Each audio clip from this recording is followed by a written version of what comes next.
Welcome to Brand Formula, a new podcast focused on the marketing and brands at play in Formula One today. I'm your host, Mordecai, and my co-host is Elyssa Margulies. Between us, we have 30 years of marketing experience across agencies, in-house at brands, digital platforms, content studios, and more. We're also big F1 fans. Elyssa was raised on F1 from childhood, and I am a Drive to Survive COVID convert. Each week on Brand Formula, we will bring to you our takes on the brands around F1, the teams, and the drivers themselves. We'll analyze the advertising and marketing moves being made, the audience as it continues to evolve across markets, and look at white spaces we think need to be covered. Who is seeing an ROI, and who's DNF'd? Now, let's talk the brand formulas shaping F1 today. Here's our first episode, so like and subscribe and all of those things, and thank you for listening. Welcome to Brand Formula, Elyssa. We made it. Did lights out. Way we go. Do we have to pay Crofty now? Probably. Probably. All right. So we have come back to a Formula One season. It's like all is right in the world again. You know, my weekends, they function better. How was your race weekend? You know, these first races being in the middle of the night, not really my favorite. So I woke up super early and had a replay. Could not look at social media yet or contact you because I knew you'd already watched. So I'm just looking forward to getting on a normal time zone, to be honest. Yeah. Well, not this weekend, but you know, I do think it's like the only race that it's like good to be in Australia. That's the only time. So you have to have sympathy. And you know, they had a rough weekend if you're Australian. So they definitely did. the curse is alive. I actually had to I had watched FP3 the day before, and so I was already like, this is going to be interesting, but to see Oscar out on a form lap was wild times to wake up to.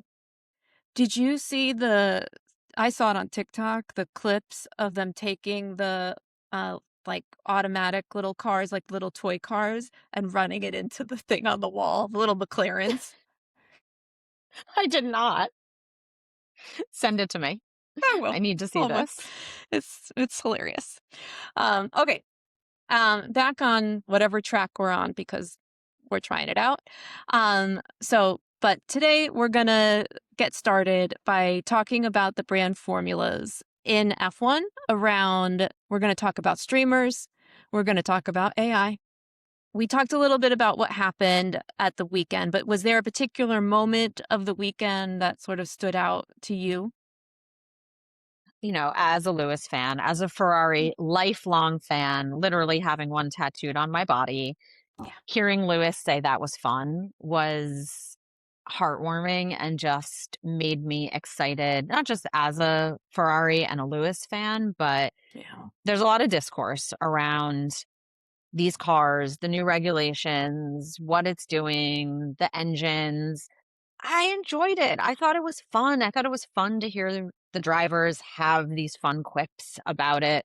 Carlos saying it was like catching a mushroom in Mario Kart. It just made it like racing again. And because there's really not a lot of driver drama right now, it was just about racing. Wow. So that was my highlight. Yeah. I mean, it was just lights out and away we go. It was like, they said it on P1, so I'm quoting them. You know, it's like you were like, where do you look? Like, I don't even know where to look because, you know, from like you have the only rookie out there. Arvin went from like what, P9 to 4 or something like that? Like, you know, I mean, we're not here to talk about a whole breakdown, so we're going to get facts and stuff wrong, but you know, all of it. I mean, Come to us for the fun, not the facts. I mean, and I'm not lifelong Ferrari, but it was just like watching Ferrari deliver on what we heard Ferrari were going to do. And like you saw the starts before, but like actually seeing Charles cut through everything was like, this is reality. Oh my I goodness. know, until they got Which strategy wrong, which brought us back to reality. But, day one, I'm going to give them, yeah. one moment Yeah. before they And get a the performance review. and Lewis real time doing his own strategy, which was I think the side joke of the entire thing was that Lewis is now running strategy for Ferrari, which He should. he should. Um, and then I wanted to ask you because we're going to talk about brands. Was there a brand moment that stood out to you over the weekend or anything in particular? For me, it was really just the switch to Apple and just seeing how they Yeah. took over Times Square. And I think the biggest Yeah. moment, though, that I felt was a bit of a miss was this big moment of launching on Apple TV, and it was a bit confusing. I didn't think they did a great job of explaining how to use the interface of what it looked like. It was actually a lot of creators and fans Hmm. that were making content that were explaining how to actually use it. As you know, I was deeply upset that I wasn't going to get the Sky Sports commentary and didn't even Yeah. know that that was a very simple toggle within the F1 experience. So I thought that they won in the sense that they built something far more interesting and interactive than US fans had before, but then also kind of a bit of a miss on the comms side. So Hmm. I might write a letter. I think also just knowing that they did events. I know that Tony went to an event. I know that the Podium Sundays team went to an event with Apple, different events. Like one was at Apple campus, and then one was like at the Apple store, I think in Soho in New York. And so why didn't they stream those or offer those out like the same way that they stream, when the Neo MacBook just, dropped or any of the iPhones? It felt like it deserves that moment because the way that was sort of kept under wraps. And it sounds like from the content that I saw from Tony, it sounds like they really kept that under wraps, under embargo for people, which we're talking about a consumer utility. So, Yeah, what's classic Apple? I think mhm, using B2B marketing to market to one of the largest consumer bases. And so mhm, that's been their playbook from a hardware and a services perspective for a really long time, is utilizing the press and influencers under yeah. embargo in more of an industry message. And this is not that. And Mhm. especially with Drive to Survive crossing now between Netflix and Apple TV, that is a massive moment that they need to bring their comms team to the B2C side a little bit now Yeah. if they want people to truly understand the ecosystem that they're building. So Mhm. that was, you know, maybe they rode the line a little bit between winning and losing for me, but that was definitely the brand that I was most interested to see what happened. I also thought it Yeah. was interesting. I did not see anything from them on the ground Mhm. in Australia. And Mhm. that seems like a bit of a miss just from a brand building moment as well.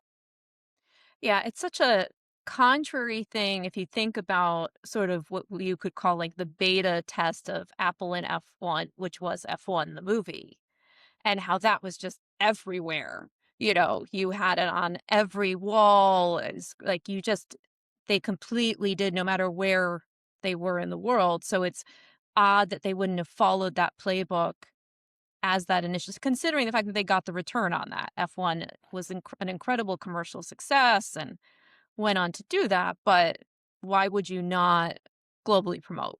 Because you're not dealing with the 500,000 people that were just there.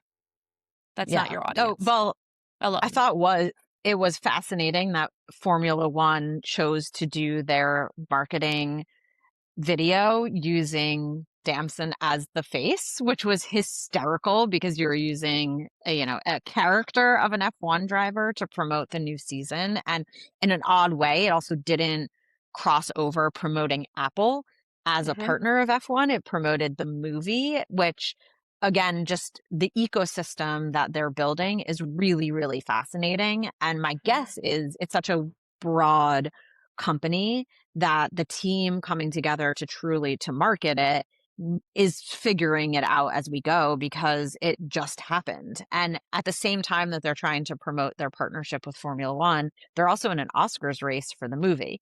And so I'd imagine that those two teams have slightly different priorities at the moment that Mhm. haven't yet crossed. So maybe when we get to April races, if they even happen, we'll see a slight difference in how they bring together those B2B, B2C marketing initiatives. Yeah. We shall see, we shall see, and we will be talking about this in just a minute. I will say mine carries over from the Olympics. I'm a Olympics fan, then I'm only a Scotty James fan because of Daniel Ricciardo. And I appreciated the Scotty James content across the weekend. I saw amazing work. He gave the tire to George for his qualifying, P1 and all that stuff. But I really liked it. But it really made me think in terms of a brand moment, we really need a Scotty James in the coverage. And I don't think we have it. Someone that is loved by most of the paddock for a variety of reasons. Like, it's not even though to me, he's initiated as Daniel Ricciardo's friend, but now is a part of the Aston Martin family and literally and all of that. And I just think he reads so well that it doesn't have to be him because, he's probably going to go for another Olympics and try and like all of that and why. But there isn't that comic relief. I think we get comic relief from, like, a Martin Brundle on the grid walk, but I don't think that is as Accidentally. intentional. And I Yeah. just thought Scotty's coverage, I was watching his socials across the weekend. It was just he gets a really good point of view. He's so hilarious with it. They did, like a classic, I don't know which show it is, but it's like a Laverne and Shirley where he just was at different points in the paddock and he'd be like, hey, like with Max Verstappen and be like, hey guys, I'm here. Nice to see you. Very like 80s sitcom America style. It was very funny. So I enjoyed that.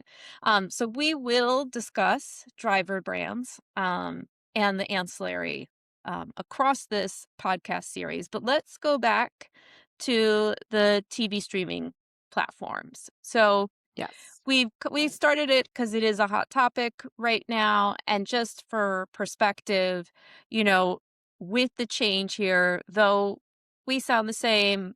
I'm based in the UK, you're in the US. So I am on my Sky TV sports package. I've got a red button that gets me into some driver on boards, but you know, I couldn't even it's so funny because when we started this conversation, Alyssa and I off podcast, I thought I was going to be the winner of this scenario because I was going to still have Bernie and the commentators and all of that. And I am not. I am the loser Nope. yeah, of the scenario. But like, I couldn't, because of the way things record, I couldn't even get Ted's qualifying notebook because, we had gone long because of some of the crashes and delays, which is very common. But it was weird to have those technical glitches of viewership because, the UK audience, which is obviously their primary focus. I mean, if you noticed how many times they mentioned there's 5 UK drivers on the grid.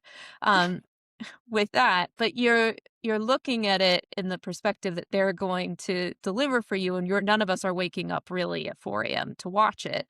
So we're all recording on our Sky Q box or what have you. And so, so that was my experience. But you had a smorgasbord of choice over there with Apple TV. So tell us, what was it like?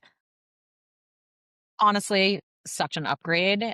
I am not a sports person other than Formula One and equestrian sports. And only one of those is on any kind of streaming platform. So I was only signed up to ESPN purely to watch Formula One. And I didn't use F1 TV because I didn't like the broadcast and because we like to watch it on FaceTime, which means we have to be on the same broadcast so that we can be hearing the same things, even if I'm slightly delayed.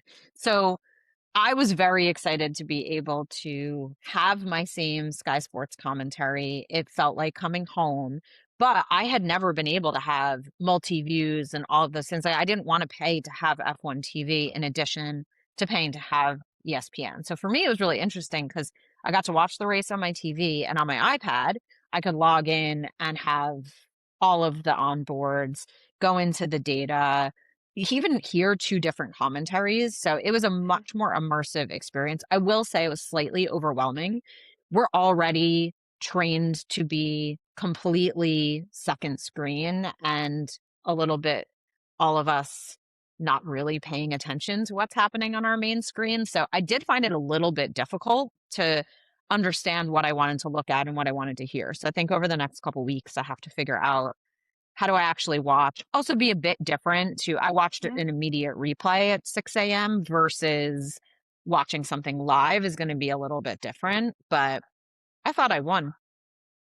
I mean, I think also if I go back to say the last Grand Prix of the season and so many issues, and I'll add to the issues on the Sky side, like the way they're doing, and I think it's actually true for all, but we don't see milliseconds anymore on the board. But at the end of last season, we all wanted the point totals. And it was so like I had to go into Google to watch and try and update where are we, what are the point differentials, like what does this mean if Lando goes down to fourth, does he still get the champion? There were all of these, and everyone was like, why are we not getting that information as the race goes on? And I saw that some of the multi-screen is just like, here's the track or here's this kind. And so I Mhm. really love the idea, not only like can you see driver onboards, but that you could have the facts and the stats that you want along, because they're never F1 will never be able to make everyone happy with the small amount of graphics Never. that they can put on screen. I don't think they did a good job taking away the milliseconds.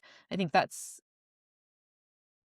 going to be a problem as it goes forward, but I did, you know, think of that and I was like, "Oh my gosh, that would have been so amazing if you had that choice." And, as someone that does not have that choice in my current TV viewing, but at least we all have Bernie Collins. So, At you least know. I will take Bernie. And, for me, obviously, I have vanity plates on my car that say lights out. So Mhm. the idea that I was not going to hear Crofty say lights out and away we go was paining me in a way that I just cannot even communicate. So Mhm. that made me very happy. Now, I was like definitely thrown. I knew there was going to be a new starting procedure, but that it was just bizarre to see the lights go out, the lights go on, the lights go out.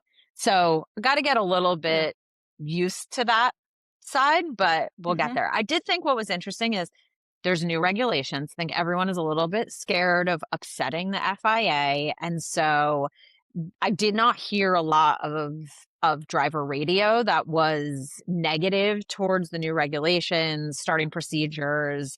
It definitely stayed out of the broadcast. So I was curious how that's going to progress over the next couple weeks. And from a branding perspective, what's kind of interesting about Formula One is that they have a brand regulation. They don't want to upset their own brand, which is the FIA. Mhm. So I definitely want to see how the commentators, how the drivers assess 2026 from a Mhm. broadcast perspective moving forward. I think also, my understanding is they cut the radios. So that like Mario Kart line was said on track, but we never heard it. I heard Carlos was saying a lot on like that no one saw, but say, and I did notice there was a lot less radio in the broadcast. So it does seem that they've tried to come at it with less. I don't know if that will last very long. Um, it's always an interesting thing anyway, because it's so filtered. Like you'll hear box Yeah. and they're already out of the pit in that. But um, on the formula for this, our brand formula concept, we bring this up under the context of what a white space this opens up. How fun this is. We have both been in the throes of content and digital content as platforms have evolved. And what you see with the sports deals that Apple has done now with F1, but then you have Amazon, and then you also have Netflix coming to the table much more significant this year with their choices of, what they've chosen to license. I'm really curious now that it's a definite we all know we watch with the phone in our hand. We do everything with a phone in our hand, but now that phone has an app, you know, all of so you already have that. And then in the case of Apple, you have the hardware, Yep. which changes the game and it creates new opportunities for new ways that we see branding. And I think of it in the bad way, which was, what happened with Netflix and like nobody wants this, where you had the Estee Lauder night oil, like really too much of a character in the Duncan. scene. You know, it didn't need to be there, but what an opportunity for branded content and in a heavily regulated space. But we already know the value of just having, and we'll talk about logos later in some of the sponsorships, but you already have that value of association. But now that you, particularly as driver brands grow, that those onboards start to become of more value and all of that, and what we can expect from those returns. I don't know if you have anything that you'd like to add on that Yeah. subject, but Well, I know we're going to talk a bit about AI, but I Mhm. have been thinking a lot about this. Is I think Atlassian and Williams is one of the smartest partnerships right now because there's an actual output to that logo. And Atlassian has been creating branded content that actually talks with James Bowles around how they're using the software to actually influence team decisions, building of cars, aero, project management. And so when we look at brand partnerships, the entertainment aspect is there, but the education aspect is as important. People don't just buy brands because they love them. They also, especially from a B2B perspective, have to know that they are going to deliver for them. And this is one of the largest case studies that you could possibly do. And I've not seen all of the brands really think that way in the same way that Mhm. I'm seeing Atlassian. So maybe that's our segue into AI because this Sure. world is also something we talk about a lot and it's in the zeitgeist and it's in the brand world. It's also in the consumer world. It was every Super Bowl ad this year seemed to be about AI. And now you see those logos on a car, but what do they actually mean? How does it relate to Formula One? How does it relate to a driver? How does it relate to the information that you can get from them? There still seems to be an outage from both an entertainment and an education perspective that I think needs to happen. Yeah. And, we have talked about, like, on the podcast, we'll be sort of ranking certain brands and teams that we see. I think Williams is such a great example of sort of build a brand, how James Vowles has come to the table, the way in which he has decided to be fully transparent and authentic. He's a very good Total Wolf protege on that, going up through that. I was happy to see that they changed to blue shirts this year. Though everyone wearing white was a little bit too that's our stepchild, um, for a while. But Yes. they've done a they've done a really good job, the way I call it like his postmortem every Grand Prix where he's immediately on social talking about what happened and bringing that to the table. I feel like he's so right for a Saturday Night Live skit, but it's also, deeply, deeply educational. And so let's take that as a cue to talk about AI because I will say I think that the Anthropic overall, but the Claude is the brand that's on everything. That partnership is one of those that's just seamlessly perfect. The way you think of a Claude, if I was to think of who I think embodies Claude, it would be that trifecta. James Vowles, Carlos Sainz, and Alex Albon. I want a little bit of fun, but knows all the technical with Alex Albon. I want a little bit of, superior knowledge, able to solve everything, and a little savoir-faire of Carlos Sainz. And then I want all the knowledge that James Vowles has to just get the answer.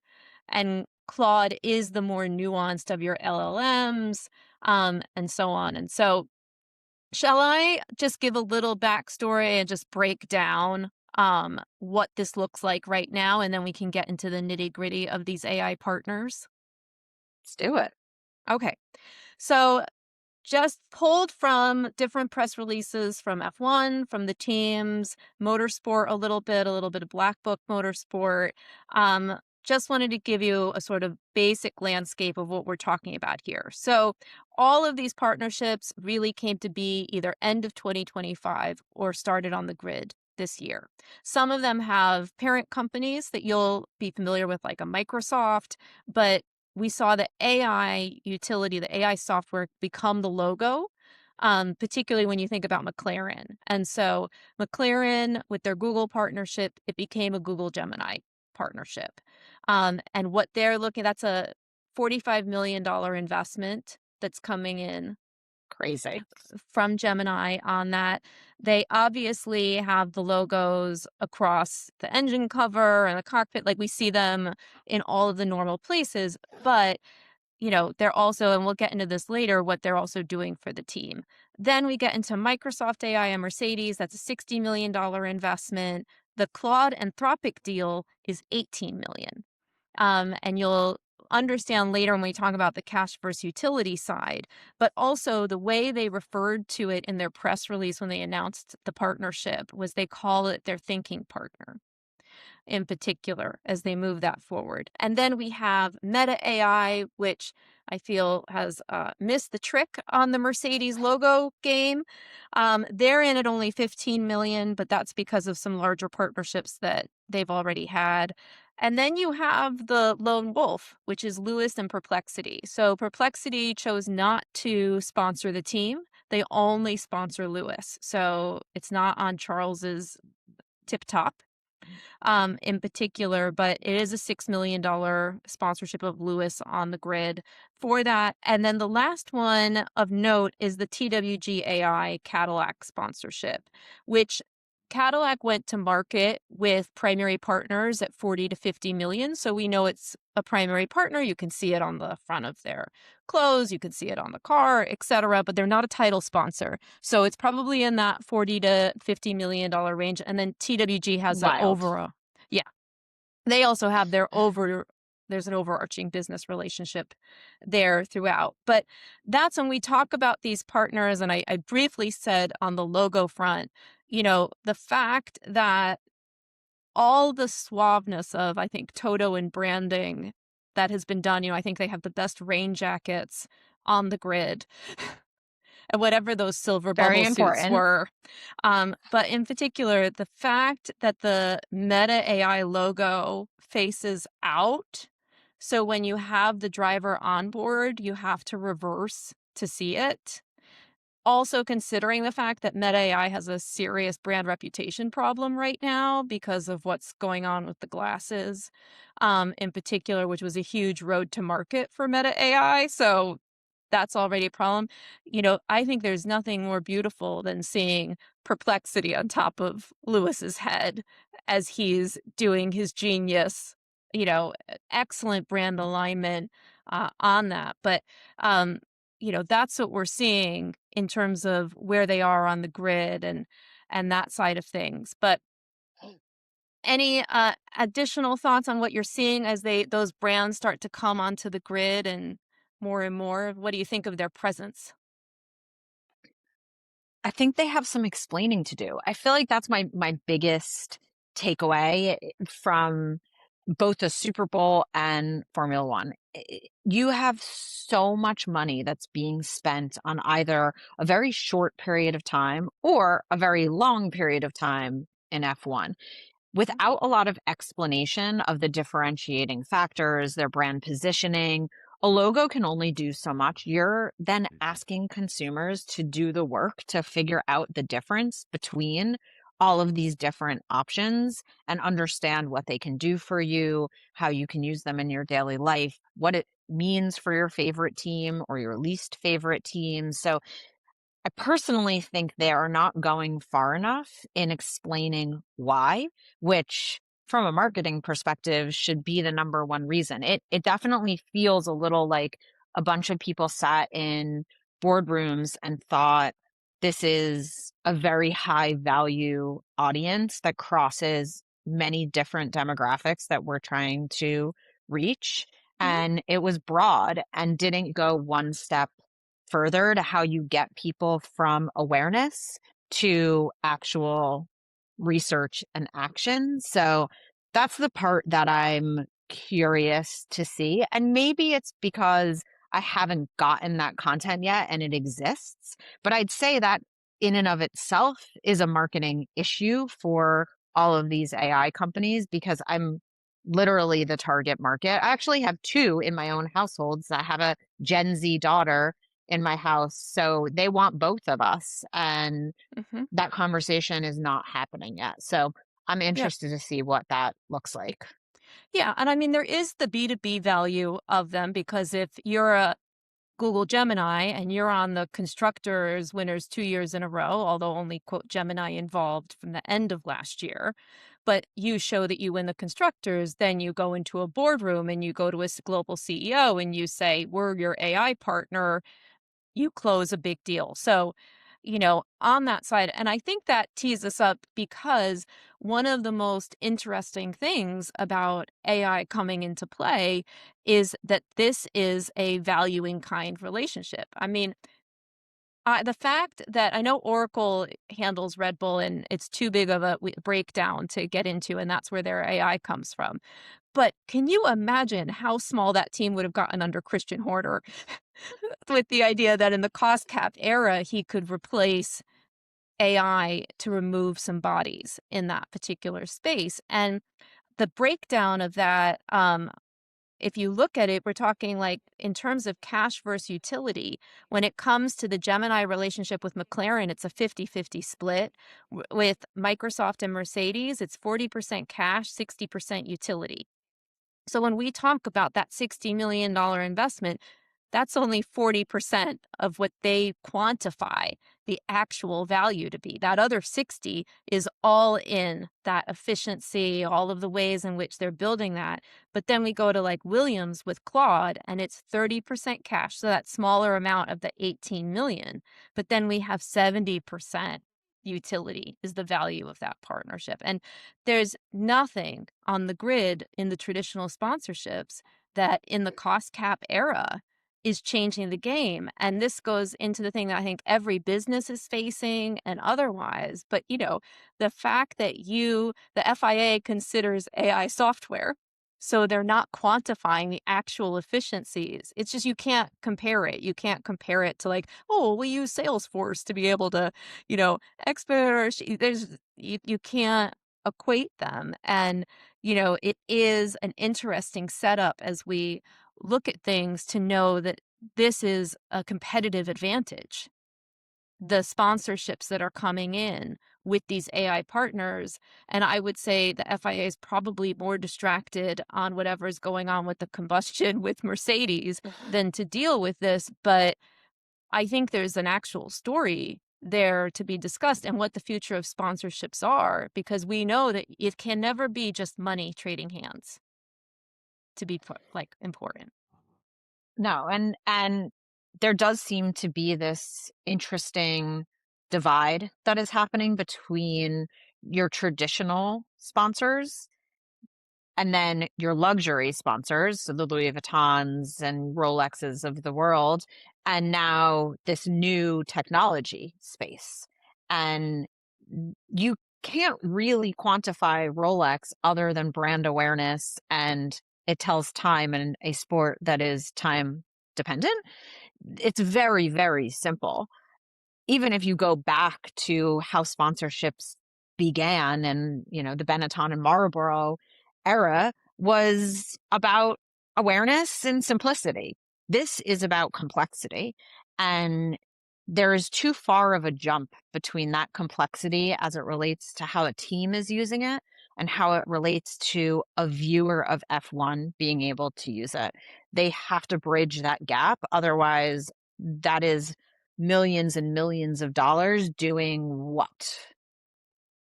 I don't know. I personally don't know how I could say what that ROI is. It's actually fascinating because there is a role that is currently at Anthropic that is a storytelling role. They are hiring a senior executive because they need to figure out how to tell that story. around what they do and how they do it from a consumer perspective. So Mhm. maybe I'll apply for it, and I'll get to tell I that mean, story for Formula One. the thing that I think also just from a AI brand perspective, like you're looking at, okay, so now we have a new vertical for sponsorship. So everyone gets one AI software partner in the LLM space, for it. What I think is so interesting for all of these is that if you go to your regular dinner as a consumer, so like just you're hanging out with family or friends, and you talk about LLMs, you refer to it, I always say it's Americans because it is an American thing. Like Americans have Kleenex, they have Q-tips, you know, while if you Band-Aids. Band-Aids, like these are all brand names that have become associated with the product. And so in the LLM world, that's ChatGPT. Now, I'm not going to at all spend any of our time getting into the politics of OpenAI and ChatGPT, who also lost like 300% of their audience, or something like that, of subscribers that are normally leaving. It tripled. But the point being is that all of these consumer facing LLMs that are coming forward, or even B2B facing like TWG for that LLM side, though, these business software solutions, their issue is that they're everyday language competitor. So the brand that is in people's minds as the natural go to, they need to differentiate themselves from it. Because Exactly. Claude is not rolling off the tongue the way ChatGPT is. Even if 3 times more people left ChatGPT for Claude, it's still not there. So this is a lost opportunity because what great efficiencies, all of the things that are being created. It's a very interesting conversation, I think. I mean, that's why we started a podcast. So to talk about it, but what will this new vertical do for F1, and probably when will they kibosh it and figure out how to not allow for such utility value with things? And really figuring out what these white spaces are is what we are here to do at Brand Formula. So with that, I'm going to say thank you on behalf of Elyssa and I. We made it to the end of our first episode. We hope that today you had the opportunity to, one, enjoy the sport if you're a fan, to see it in a new way, to have a new kind of conversation around that. And if you're a marketer, we hope that you got inspired, got excited about one of our favorite sports and the thing that takes up half our weekends every year. So be kind to us as we continue to hammer out the technicals here and format our podcast ahead. But we really hope that you all got to take away something new today. So we are off to China, and we will follow up after that Grand Prix around what's going on. We know there's a lot to be said around what's happening with Aston Martin sponsorships, what's happening with F1 and politics. We may lose some races coming up. But, as we say goodbye today, I think the lesson here today is really you don't just show up, you communicate. Elyssa said it over and over, the importance of not just marketing as a service in a way that we're letting you know that we're here, but actually educating the consumer. And Formula One has a real opportunity to translate the technical capabilities of a lot of these sponsors that we talked about today and many that we didn't, to really bring that to the table. When it comes to marketing, it isn't about whose voice is the loudest or placed above the title card or so on. And yes, that's how budgets are determined sometimes. But marketing is about whose voice you'll remember. So bring the intentionality that we see with James Vowles and Williams into your own marketing practice. And we look forward to continuing to talk about marketing and F1 with all of you. So goodbye for now. And as Alyssa's vanity plate says, lights out.